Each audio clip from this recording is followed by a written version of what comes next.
Hello friends, मेरा नाम निखिल द्विवेदी है। मेरा चयन हाल में ही घोषित UP PCS 2019 ACF RFO exam में रेंज फॉरेस्ट ऑफिसर के पद पर हुआ है। उसमें मैंने 15वीं रैंक हासिल की है। यह मेरा दूसरा प्रयास था। प्रथम प्रयास में मैं इंटरव्यू तक पहुंचा था। वैसे मेरी प्रारंभिक शिक्षा सुल्तानपुर ज़िले से हुई है। उसके पश्चात मैंने ग्रेजुएशन एनआईटी तिरुचिरापल्ली तमिलनाडु से किया है, जहां मेरी ब्रांच इलेक्ट्रिकल एवं इलेक्ट्रॉनिक्स इंजीनियरिंग थी। उसके पश्चात मैंने एलएनटी में असिस्टेंट इंजीनियर के पद पर कार्य किया। उसके पश्चात मैंने सिविल सर्विसेज में आने का निर्णय लिया।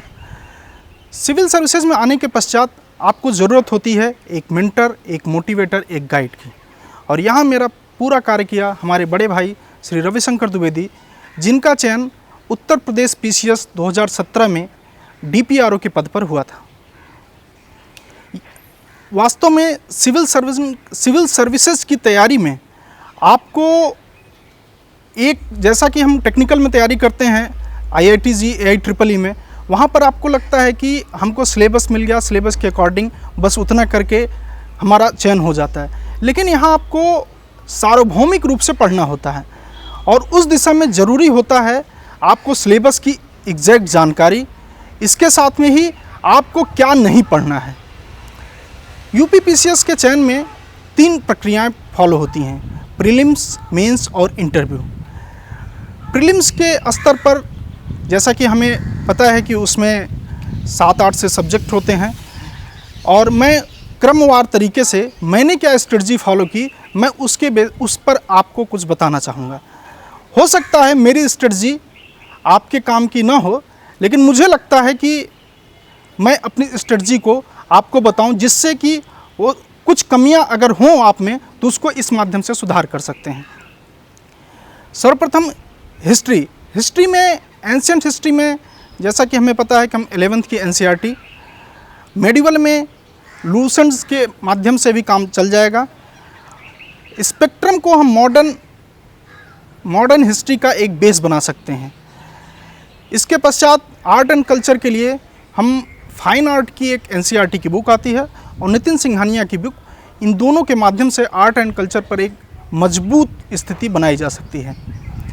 ज्योग्राफी तक मैंने जो फॉलो किया है 6 to 12 एनसीईआरटी, और 6 to 12 एनसीईआरटी में अगर आपकी अच्छी पकड़ है, तो मुझे लगता है कि आपको न केवल यूपी पीसीएस बल्कि यूपीएससी में भी बाहर से कुछ भी मदद नहीं लेनी पड़ेगी। साथ ही साथ आप एक ऑक्सफोर्ड की जो मैपिंग का होता है उसको आप फॉलो कर सकते हैं। इकोनॉमिक्स के लिए मैंने 11th की एनसीईआरटी को फॉलो किया। उसके साथ में मुनाल सर के लेक्चर्स को मैंने काफ़ी थॉरोली तरीके से उसका अध्ययन किया। उससे क्या हुआ कि जो इकोनॉमिक के लिए एक लोगों के मन में एक डर बना रहता है कि इकोनॉमिक्स का सब्जेक्ट थोड़ा सा टफ है, लेकिन मुझे इस लेक्चर्स के बाद मुझे काफ़ी कंफर्टेबल फील हुआ कि इकोनॉमिक्स आराम से किया जा सकता है। पॉलिटी के लिए मैंने 11th की एनसीईआरटी, और जैसा कि सबको पता है लक्ष्मीकांत की बुक फॉलो किया। इन दोनों के पश्चात पॉलिटी के लिए आपको किसी भी सोर्स की कोई ज़रूरत नहीं पड़ेगी। इन्वायरमेंट के लिए मैंने शंकर आईएएस की बुक को एक सोर्स के रूप में रखा, और उसके लिए मुझे लगता है कि करंट अफेयर्स के साथ आप करके आप इन्वायरमेंट में काफ़ी अच्छी पकड़ बना सकते हैं। साइंस के लिए मैंने लूसेंट को अध्ययन किया, और उसके साथ में करंट अफेयर्स। उसके पश्चात यूपी और सेंसस के लिए आप एक कोई भी बुक ले सकते हैं और उसका आप थॉरोली अध्ययन कर सकते हैं। करंट अफेयर्स के लिए मैंने विज़न की मंथली मैगज़ीन फॉलो किया, और लास्ट में घटना चक्र की जो ईयरली बुक आती है मैंने उसको फॉलो किया। ये तो मैंने आपको बेसिक बुक्स के बारे में बताया। बेसिक बुक्स पर अगर आपकी एक बार पकड़ बन जाती है, फिर आप घटना चक्र के लिए हिस्ट्री, जियोग्राफी, इन्वायरमेंट और साइंस, इस 4 घटना चक्र को आप 3 बार रिवीजन करके आप अपने बेसिक नॉलेज को वेरीफाई कर सकते हैं। और यहाँ से होने के पश्चात आपका जो स्टैटिक और ये जो मैंने जो पोर्शंस बताएं, ये सारे आपके मजबूत हो जाएंगे। और करंट अफेयर्स के लिए मैंने मैगजीन्स का बता दिया, और इन सबको अगर आप एक अच्छे तरीके से फॉलो करते हैं तो आप जो GS1 पेपर है उसमें आप 150 क्वेश्चंस में 140 क्वेश्चन तक आप कंफर्टेबली अटेम्प्ट कर सकते हैं। अब मैंने नॉलेज के बेसिस पे तो बता दिया कि ये सारी चीज़ें की जा सकती हैं, लेकिन यूपीएससी की इस यूपी पीसीएस की तैयारी में मुझे एक चीज़ जो दिखाई दिया कि हम इन सब्जेक्ट को एक साइंटिफिकली तरीके से पढ़ें तो चीज़ें आसान हो जाती हैं। जैसा कि सब्जेक्ट तो ये सारे ह्यूमैनिटी के हैं, लेकिन हमें पढ़ना साइंटिफिक तरीके से। साइंटिफिक तरीके से पढ़ने से हमारी कॉन्सेप्चुअल क्लियरिटी स्ट्रांग हो जाएगी, और जब आपकी कॉन्सेप्चुअल क्लियरिटी स्ट्रांग होती है तब आप जो ऑब्जेक्टिव पेपर होते हैं, आपको ऐसे ऐसे क्वेश्चन आएंगे जिसके बारे में आपको कुछ भी नहीं पता है, लेकिन आपने जो बेस स्ट्रांग किया है अपनी बेसिक बुक्स और इन सब से, वहाँ से आप क्वेश्चन को शानदार तरीके से अटेम्प्ट कर सकते हैं। और इसका मुझे फ़ायदा नज़र आया 2019 की पीसीएस के प्रीलिम्स एग्ज़ाम में, जो कि काफ़ी हद तक डिफरेंट आया था। वहाँ पर मेरा 110 से 112 क्वेश्चन सही था। और इसके पश्चात जो GS2 पेपर होता है उसमें रीजनिंग और मैथ आता है। अब साइंस बैकग्राउंड वालों को तो मुझे लगता है कि इसमें कोई दिक्कत नहीं होनी चाहिए, लेकिन ह्यूमैनिटी बैकग्राउंड वालों को, उनको एग्ज़ाम से 2 महीना पहले इस चीज़ के लिए आप 1 घंटा अगर डेली देते हैं तो आप वहाँ पर कंफर्टेबली आराम से 33% वहाँ पर कैच कर सकते हैं। मेंस एग्ज़ाम की बात करते हैं तो मैं मेंस की तैयारी के लिए मैं आपसे यही कहना चाहूँगा कि मेंस को ऐसे अलग से नहीं पढ़ा जाता, ना ही प्रीलिम्स को। हमें तैयारी मेंस ओरिएंटेड करनी है। मेंस ओरिएंटेड करने से हमारा प्रीलिम्स, मेंस और अगला जो स्टेप इंटरव्यू है वो भी आराम से क्लियर हो जाता है। तो मेंस में जैसा कि GS1 पेपर है, इसमें आपको हिस्ट्री के लिए मैंने जो बताया, उसके बाद पोस्ट इंडिपेंडेंस के लिए आप NCERT 12th की रेफ़र कर सकते हैं। वर्ल्ड हिस्ट्री के लिए मैंने टॉपिक वाइज अपने अलग अलग, जैसे मैंने विज़न के मटेरियल से अपने नोट्स को तैयार कर लिया था। वहाँ पर इंडियन सोसाइटी का जो पोर्शन है, मेरा मानना है कि आप वहाँ पर उन टॉपिक को, जैसे वहाँ पर सेकुलरिज्म है, ऐसे टॉपिक्स पे आपके 2-2 पेज के नोट्स और करंट का एडिशन होना चाहिए। इससे आपका आंसर काफ़ी अच्छा लगता है। और ज्योग्राफी, हिस्ट्री, इन सब के लिए मैंने पहले ही बता दिया। जहाँ तक GS2 की बात है, GS2 में पॉलिटी के लिए जो प्रीलिम्स में है वही काफ़ी है। गवर्नेंस के लिए आप सेकंड ARC की रिपोर्ट और विज़न के मटेरियल से टॉपिक वाइज आप नोट्स बना सकते हैं। इसके पश्चात जो सोशल जस्टिस का पोर्शन है, इसमें आपका जो डेली का न्यूज़पेपर है ये काफ़ी अच्छा रोल अदा करता है। वहाँ पर आप एक क्रम से आप 2 पेज 1.5 पेज का नोट्स अगर टॉपिक वाइज बना लेते हैं तो आपको फाइनल मेंस के समय काफ़ी मदद मिलती है। उसके पश्चात इंटरनेशनल रिलेशन में, इंटरनेशनल रिलेशन बेसिकली साल भर की आपकी करंट की जो न्यूज़ हैं और साथ साथ में वर्ल्ड हिस्ट्री के साथ आपकी बेसिक समझ जो है, इसमें आप अच्छा आंसर बना सकते हैं। साथ ही साथ आपको इसमें मैपिंग की प्रैक्टिस करनी चाहिए, जिससे कि आपका आंसर विजुलाइज दिखता है। आपको जो एग्जामिनर होता है उसको लगता है कि आप वास्तव में चीज़ों को समझ रहे हैं। GS3 की बात आती है। GS3 में इकोनॉमिक्स के लिए मैंने मेंस में रामेश्वर सर के नोट्स फॉलो किए थे, और इन्वायरमेंट के लिए जो आपकी मेंस 365 आती है वही काफ़ी है। साइंस टेक के लिए भी करंट के मटेरियल जो होते हैं उसी से काम हो जाता है। डिज़ास्टर मैनेजमेंट के लिए आपको जो बेसिक टर्म्स हैं, बेसिक जो सिलेबस में चीज़ें लिखी हैं, आप उसको अगर अपना नोट्स बना लेते हैं तो फिर आपको कोई दिक्कत नहीं होती। और उसके पश्चात internal security is also depends on current affairs. So if you are well prepared in current affairs in internal security, then there is no issue to worry. GS4 में एथिक्स का जो पोर्शन होता है, एथिक्स के portion में आप जो topic हैं उन टर्म का आप एक डेफिनेशन, उसकी 2-4 लाइन आप उसके प्रोज कॉन्स के बारे में, उसके बाद 2 कोटेशन और 2-3 उसके जो एग्जाम्पल्स होते हैं उसमें 1-2 अगर करंट के हो जाएं तो काफ़ी अच्छा होता है। इन सब के साथ ही एस्से का जो पेपर होता है, एस्से के पेपर में आपको कुछ अलग, कुछ यूनिक लिखना होता है। ये चीज़ तो सबको पता है। मैं यहाँ पर एक चीज़ और जोड़ना चाहूँगा कि जो आपका जो फ्लो है, आंसर का जो फ्लो है, एस्से का जो फ्लो है इतना अच्छा होना चाहिए कि एग्जामिनर एस्से को पढ़ के लास्ट लाइन पर कब पहुँच गया उसको मतलब उसको पता नहीं लगना चाहिए, इतना अच्छा आपका आंसर होना चाहिए। इसके लिए आप कुछ एनेक्डोट तैयार कर सकते हैं जिससे आपका एस्से और लोगों के एस्से से डिफरेंट हो सकता है। एनेक्डोट आपको एग्ज़ाम हाल में एकाएक याद आएगा ऐसा मुझे नहीं लगता कि इतना आसान है। आपको एनेक्डोट तैयार रखने होंगे। एनेक्डोट अगर आप तैयार रखे हैं तो आपका एस्से 3 एस्से में अगर आप 1 में 2 में अगर आपने एनेक्डोट डाल दिया है तो आपको एस्से में अच्छे नंबर मिल जाएंगे। हिंदी के लिए आदित्य प्रकाशन की एक बुक आती है, आप उसको रेफ़र कर सकते हैं। और साथ साथ में उसमें जो लेटर होता है 4-5 लेटर टाइप हैं, आप उनके एक पेज के नोट्स बना लीजिए। लेटर क्या है, उसकी क्या विशेषताएं हैं और एक उसका फॉर्मेट। इसके साथ ही हिंदी को अगर आप कम लेंगे तो आपको सिलेक्शन में दिक्कत आ सकती है, खास करके अंग्रेजी माध्यम के स्टूडेंट के लिए। इन सब के साथ ही मेंस क्लियर किया जा सकता है। नेक्स्ट स्टेज है इंटरव्यू। इंटरव्यू में जो मुझे लगता है कि वहाँ पर आप जो हैं आपको बस वही प्रेजेंट करना है, आपको ना उससे ज़्यादा ना उससे कम, और वहाँ पर आपको पोलाइट हम्बल रहना है। मुझे लगता है इंटरव्यू में ये मायने नहीं उतना रखता कि आप क्या बोल रहे हैं, मायने ये ज़्यादा रखता है कि आप कैसे बोल रहे हैं। जैसे कोई भी चीज़ आपसे बोली जाती है, पूछी जाती है, तो आप एक नॉर्मल तरीके से अच्छे से, जिससे कि जो सामने व्यक्ति बैठा है उसको आराम से चीज़ें समझ आ जाएं। आपको बहुत ज़्यादा कॉम्प्लेक्सिटी नहीं रखनी है उसमें, नहीं तो इंटरव्यूअर फिर आपको नंबर देने के बेसिस पे वहाँ आपको प्रॉब्लम आ सकती है। और इंटरव्यू का वेटेज इसमें काफ़ी अच्छा है।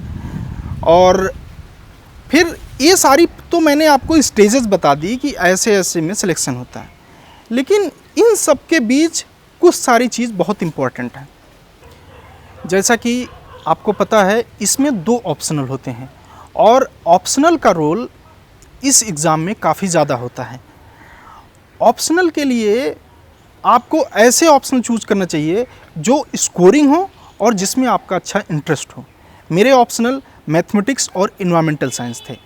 मैथमेटिक्स चूज़ करने का कारण ये था कि मुझे मैथमेटिक्स में इंटरेस्ट था और मेरा मैथमेटिकल बैकग्राउंड भी था।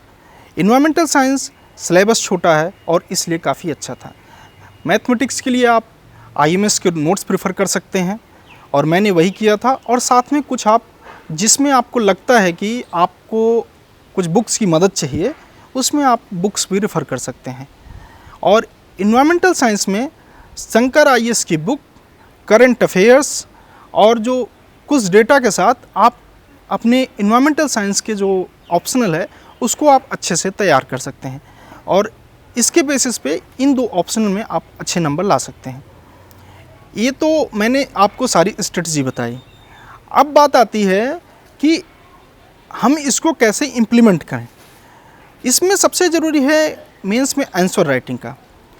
आंसर राइटिंग हम लोगों के लिए बहुत डिफ़िकल्ट टास्क लगता है।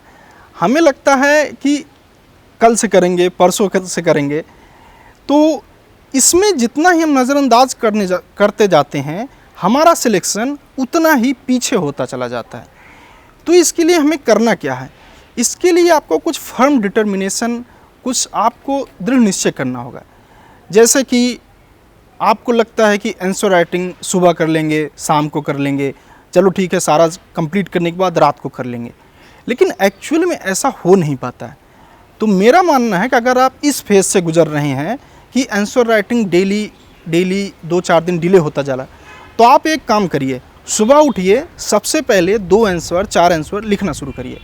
आंसर कैसा है इस पर आप जज करना शुरू से मत करिए। आप सिलेबस ख़त्म करने के बाद आप आंसर राइटिंग शुरू करिए। आप धीरे धीरे आप देखेंगे कि आपका आंसर दिन प्रतिदिन आपकी ही नज़रों में अच्छा होता चला जाएगा। उसके लिए आपको ये गाइड मेंटर अगर आपके पास है, और मुझे लगता है कि आपको किसी न किसी से बात करके आपको एक गाइड मेंटर अपना रखना चाहिए, जिससे कि आप में क्या कमियां हैं उस समय के अंदर ही सुधारी जा सकें। तो आंसर राइटिंग बहुत ही ज़रूरी है। इसके बाद आंसर राइटिंग में यूनिक कैसा होना चाहिए और लोगों से कितना अच्छा हमें नंबर मिलना चाहिए, इसके लिए मुझे लगता है कि मैं आपको जो बताने जा रहा हूँ, अगर आप इसको करेंगे तो हर क्वेश्चन में 1-2 नंबर का आपको अच्छा वेटेज मिलेगा। आपने सुना होगा कि डायग्राम फ्लो चार्ट बनाना चाहिए। मैं आपको कुछ और बताऊंगा। डायग्राम फ्लो चार्ट आप बनाइए। पहले आप एक मोटी नोटबुक खरीद लीजिए, उसमें आप सिलेबस वाइज 3-3 पेज का हर टॉपिक का आप वहाँ पर पेज छोड़ के आपने पूरा बना लीजिए। उसमें आप जैसे पॉवर्टी है, पॉवर्टी पे आपके पास 1-2 फिगर होने चाहिए। अब आपको फिगर कहाँ से मिलेगा, सपोज आपकी समझ में नहीं आ रहा, तो आप टॉपर्स की कॉपी देख सकते हैं। जैसा कि आपको टॉपर्स की कॉपी हर जगह अवेलेबल हैं। आपको कहीं कहीं आप देखिए क्योंकि भाई न्यूज़पेपर में भी आता है, वहाँ से आप ये सारी चीज़ निकाल के, और ये सतत प्रक्रिया है, ये एक दिन का कोई काम नहीं है। आप साल भर अपना नोट्स ये आप मेज पे होना चाहिए। कभी भी आपको कहीं भी ऐसी कोई फ्लो चार्ट डायग्राम दिखते हैं, उसके साथ में डाटा भी, इन सबको आप टॉपिक वाइज जब रखेंगे, साल भर के बाद देखेंगे आपकी कॉपी इतनी अच्छी हो जाएगी, उसमें आपको सारे फ्लो चार्ट, डेटा, डायग्राम सब मिल जाएंगे। और वहाँ से जब आप आंसर लिखेंगे तो आपका आंसर और सबसे काफ़ी अच्छा दिखेगा। तो आंसर राइटिंग के लिए आपको डेली और इस सब का एडिशन आपको करना पड़ेगा। इस तैयारी में न्यूज़पेपर का भी काफ़ी अहम रोल है। न्यूज़पेपर में आप द हिंदू, इंडियन एक्सप्रेस में कोई रेफ़र कर सकते हैं। मैंने द हिंदू रेफ़र किया था। उसके साथ में आप एडिटोरियल डिस्कशन भी देख सकते हैं, और मैंने इसके लिए ओनली IAS चैनल को फॉलो किया था। और इस प्रकार आप, ज़रूरी नहीं है कि आप उसका नोट्स बनाएं, लेकिन अगर वो चीज़ें आप डेली पढ़ते हैं और आप डेली देखते हैं, तो आपका जो सबकॉन्शियस माइंड है उसमें आपकी एक पिक्चर बनती चली जाती है। और वहाँ से आपको प्रीलिम्स के बेसिस पे और मेंस में भी आपको इंस्टेंट काफ़ी सारी चीज़ें ऐसी दिमाग में आती हैं जो आपको पता भी नहीं होता आपने कब पढ़ी थी, लेकिन वो चीज़ें वहाँ सही हो जाती हैं। इन सारे के पश्चात अब मैं आपको कुछ बातें बताना चाहता हूँ जिससे आप इस प्रक्रिया में जल्दी सफल हो सकते हैं। जैसा कि इसमें सबसे ज़रूरी होता है पंक्चुअलिटी। आपका रूटीन मंथली, वीकली और डेली होना चाहिए। जो मैंने फॉलो किया था, मैंने मंथली, वीकली, डेली रूटीन बनाने के पश्चात मैं जब सुबह डेली उठता था तो मैं सबसे पहले अपना सुबह का रूटीन बनाता था और रूटीन को सामने चिपका देता था। और वहाँ से आपको रूटीन ऐसे बनाने हैं जो आप रात तक कंप्लीट कर सकें। ऐसा नहीं कि आपकी महत्वाकांक्षाएं तो बहुत है, मैं शाम तक मुझे काफ़ी कुछ कंप्लीट कर देना है। नहीं, जितना आप कंप्लीट कर सकते हो, आप 8 घंटा पढ़ाई करते हैं, 10 घंटा करते हैं, जितना भी करते हैं, आपको उसमें फिर आपको जैसे 2 घंटा आपको पॉलिटी पढ़ना है, 2 घंटा आपको लेक्चर देखने हैं, आपको वहाँ से चीज़ें करके टिक करते जाना है। अगर आप शाम को बिस्तर पर जाने तक आप अपने रूटीन को डेली का डेली फॉलो करके कंप्लीट कर रहे हैं, तो आप मेरी ये बात मान के रखिए कि आपका सिलेक्शन होना है, बस उसकी डेट डिसाइड होनी बाकी। और आप बीच में 2-4 दिन ऐसे, फिर 2-4 दिन अगर ऐसे आप वेस्ट करते हैं तो कहीं न कहीं आप सिलेक्शन को 1 साल 2 साल दूर कर रहे हैं। तो आप फर्म डिटरमाइंड होकर तैयारी करिए, और साथ ही साथ जो सिलेबस है उस पर आप रिस्ट्रिक्टेड रहिए।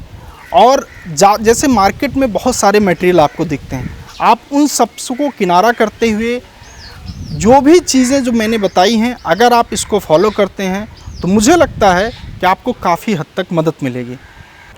मैंने आपको अपनी सारी स्ट्रेटजी तो बता दी, इन सब के साथ आपको कुछ चीज़ें और फॉलो करनी चाहिए।